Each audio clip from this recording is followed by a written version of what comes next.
Selamat pagi Bapak Ibu dan saudara-saudaraku, apa kabar pagi ini? Kiranya kita semua sudah bangun dengan sehat, selalu semangat dan berbahagia dalam kasih Tuhan kita. Senang sekali saya menjumpai Bapak Ibu dan saudara sekalian sebelum beraktivitas di hari ini. Kita di acara Renungan Pagi edisi 30 Maret 2022. Lukas pasal 16 ayat 29 hingga 31. Tetapi kata Abraham, ada pada mereka kesaksian Musa dan para nabi. Baiklah mereka mendengarkan kesaksian itu. Jawab orang itu, tidak Bapak Abraham. Tetapi jika ada seorang yang datang dari antara orang mati kepada mereka, mereka akan bertobat. Kata Abraham kepadanya, jika mereka tidak mendengarkan kesaksian Musa dan para nabi, mereka tidak juga mau diyakinkan sekalipun oleh seorang yang bangkit dari antara orang mati. Bersenang-senang dahulu, bersakit-sakit kemudian. Teks yang kita baca pada pagi ini adalah narasi yang Yesus sampaikan kepada orang Farisi yang selalu merasa lebih taat dan lebih baik dari sesamanya. Mereka adalah pemimpin ibadah yang selalu ada di rumah ibadah. Mereka mempelajari hukum Taurat dan kitab para nabi. Mereka mengira pasti masuk surga karena hal-hal itu.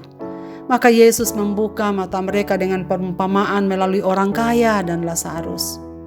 Si miskin, Lazarus, dan si kaya ini selama hidupnya memiliki kehidupan yang sangat berbeda. Si kaya benar-benar kaya, sangat kaya. Lazarus sangat miskin. Si kaya setiap hari bersukaria dalam segala kemewahan dengan berpesta. Sedangkan si miskin menghilangkan laparnya dengan apa yang jatuh dari meja si kaya. Si kaya mempunyai rumah bahkan mewah. Sedangkan Lazarus hanya tidur di emperan rumah orang kaya itu. Orang kaya itu mengenakan jubah ungu dan kain halus. Pakaian kemewahan yang sangat mahal saudara sekalian di masa itu. Sedangkan si miskin tak sanggup membeli perban saja atau kain penutup lukanya, sehingga anjing pun dengan bebas menjilati luka-lukanya. Lalu mereka berdua mati dan dikubur. Ternyata orang kaya turun ke alam maut, masuk neraka yang penuh penderitaan, kepanasan, kesakitan, kehausan. Sedangkan si miskin Lazarus naik ke surga, tempat yang bahagia, duduk di pangkuan Abraham. Melambangkan bahwa betapa ia sangat berarti di mata Tuhan, mendapatkan kehormatan dan tempat yang terpuji di dalam lindungan Bapa Abraham. Lalu dalam penderitaannya, orang kaya masih saja mengira bahwa ia dapat menyuruh Lazarus. Lalu ia berkata, Bapa Abraham, kasihanilah aku, suruhlah Lazarus supaya ia mencelupkan ujung jarinya ke dalam air dan menyejukkan lidahku sebab aku sangat kesakitan dalam nyala api ini. Tetapi Abraham berkata kepadanya, Anak, ingatlah, engkau telah menerima segala yang baik sewaktu hidupmu, sedangkan Lazarus segala yang buruk. Sekarang ia mendapat hiburan dan engkau sangat menderita. Lalu orang kaya ini mengatakan, kalau demikian, suruhlah Lazarus untuk pergi kepada orang tuaku, karena masih ada 5 saudaraku, supaya mereka jangan ke tempat ini, jangan menderita seperti aku. Lalu saudara sekalian, menarik sekali karena Abraham menjawab, di antara kita ada jurang yang tak terseberangi. Dalam permintaannya untuk menyuruh Lazarus menasehati ke-5 saudaranya agar jangan masuk ke tempat penderitaan seperti dirinya, Tuhan Yesus menjelaskan pada mereka bahwa sesungguhnya pada orang-orang yang hidup itu ada hukum Musa dan kitab para nabi. Jika mereka mendengarkan kesaksian itu, mereka tak akan masuk ke tempat penderitaan. Saudara sekalian, mengapa si kaya masuk neraka dan si miskin masuk surga? Kehidupan orang kaya itu dihabiskan dengan gaya hidup yang berpusat pada dirinya sendiri. Selama hidupnya ia tidak mengingat orang lemah, walau itu di depan matanya. ia memiliki dosa pasif. Memang bukan mencuri, membunuh atau berzina, tapi dosa pasif tak menolong orang miskin yang ada padanya, yang hidup hanya untuk dirinya sendiri, menggunakan segala yang ada padanya hanya untuk kesenangannya semata-mata. Selain itu, pada mereka ada hukum Taurat, ada kesaksian Musa dan kitab para nabi.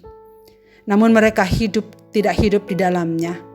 Mereka bisa mengajarkan dan mempercakapkannya, tapi ternyata mereka tak bisa menerima dan mempercayainya. Mereka tak percaya kepada ajaran Taurat Musa dan tidak bertobat. Berbeda dengan Lazarus, walau dalam kesusahan hidupnya, tapi ia tetap percaya dan tak meninggalkan imannya. Ini iman yang sungguh luar biasa, saudara sekalian. Ia tidak marah kepada Tuhan dan tidak memberontak. Dalam segala kesabarannya ia tetap taat pada Tuhan. Iman yang sungguh luar biasa mencengangkan. Sebab seumur hidupnya penuh dengan kemiskinan, namun hatinya tetap benar di mata Tuhan. Tetap bergantung bersandar padanya walau penuh kesusahan. Saudara-saudaraku, pengajaran Tuhan Yesus ini hendak membuka mata hati kita. Bahwa kematian fisik di depan mata, tetapi ada kehidupan atau kematian kekal yang sedang menanti kita. Kehidupan kekal hanya dimiliki oleh mereka yang tidak hanya paham dengan agama, tetapi orang yang mengerti firman dan memeliharanya dalam segala kesabaran. Benarlah apa yang dikatakan Tuhan Yesus.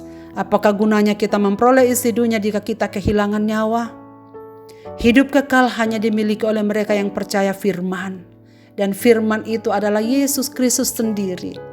Dan menuruti dengan segala kesabaran dan hidup dalam hidupnya, mengaplikasikannya dalam kehidupan sehari-hari. Saudara-saudaraku, apa yang kita lakukan dengan kekayaan dan kemewahan hidup kita, semoga kita tidak pakai hanya untuk kesenangan, kepuasan, dan kenikmatan diri kita sendiri, tetapi memiliki tangan yang terentang untuk orang-orang yang membutuhkan dan mata yang terbuka untuk mereka yang lemah. Apakah kita juga memiliki dosa pasif?